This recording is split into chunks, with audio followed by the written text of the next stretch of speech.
Jangan sampai kalau kita ketemu orang yang suka cari gara-gara sama kita malah nantang. Hindari orang-orang yang suka cari gara-gara. Kita dalam Amsal 17:14. Memulai pertengkaran adalah seperti membuka jalan air, tapi undurlah sebelum perbantahan dimulai. Orang yang bijaksana, lihat ada masalah itu malah menghindar, bukan mendekat. Amsal 27:12 bilang gini, orang bijak melihat malapetaka, bersembunyilah ia, tapi orang yang tak berpengalaman berjalan terus lalu kena celaka. Ketemu orang yang memang sukanya cari gara-gara, jangan dideketin. Bahwa attitude yang tidak terhormat adalah suka bertengkar. Hindari pembuat masalah, troublemaker. Karena orang yang suka bertengkar, kata firman Tuhan, itu suka kepada pelanggaran. Hindari pertengkaran. Timotius 2:23-26 dikatakan gini, hindarilah soal-soal yang dicari-cari, yang bodoh dan tidak layak. Engkau tahu bahwa soal-soal itu menimbulkan pertengkaran. Perempuan kalau udah ngumpul sama perempuan, yang di ngomongin 15 menit pertama masih apa kabar.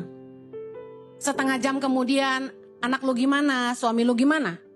45 menit kemudian pembahasan mulai kurang berkualitas. Kita order makan aja ya.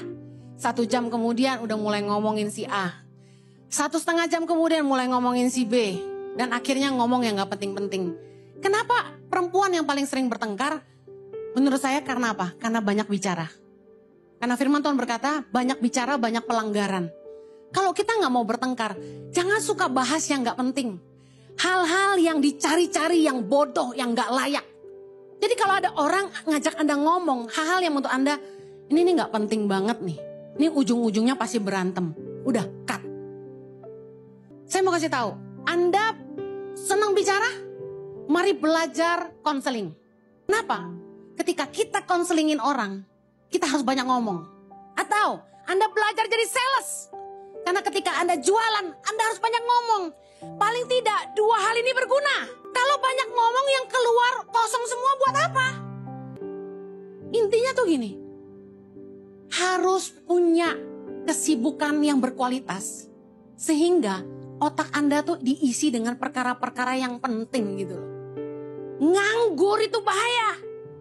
Orang kalau udah nganggur nonton sinetron, alam bawah sadarnya dipenuhi dengan kata-kata.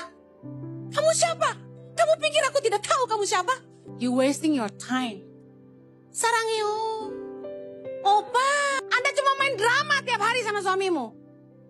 Opa, sarangyo. Gue bukan opa lu, dia bilang. Jadi perempuan juga harus mengupgrade diri. Mari baca buku, nonton yang berkualitas gitu loh.